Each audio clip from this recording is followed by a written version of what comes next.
Direction la Côte d'Ivoire a signé à sa résidence le président du Conseil national de transition, Henri Konan Bédié, crie sa colère contre le président Alassane Ouattara. Alors pour plus de détails, après le générique. Avant de commencer, n'oubliez pas de vous abonner et d'activer la cloche de notification, car cela va vous permettre de ne plus manquer les prochaines vidéos.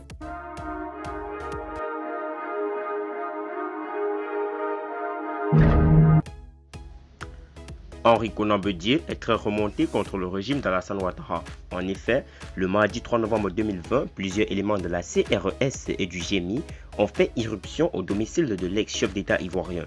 Depuis sa résidence, le président du PDCI est soumis à un véritable blocus qui a suscité une grosse colère du signe de doigt au croc. Henri Konan Bédié exige la levée du blocus. Alassane Ouattara ne veut montrer aucun signe de faiblesse devant la défiance de l'opposition ivoirienne.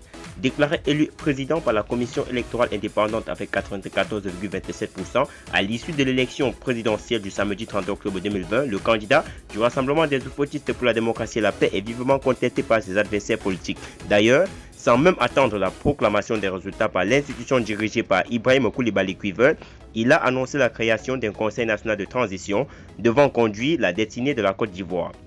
Pour le gouvernement ivoirien, cette attitude de l'opposition est inacceptable. Cette déclaration ainsi que les violences perpétrées suite au boycott actif constituent des actes d'attentat et de complot contre l'autorité de l'État et l'intégrité du territoire national.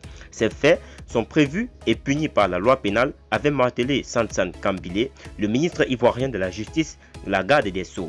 Les choses ont pris une autre tournure quand le mardi 3 novembre 2020, des policiers ont effectué une descente au domicile d'Henri Konan Bédié à Cocody.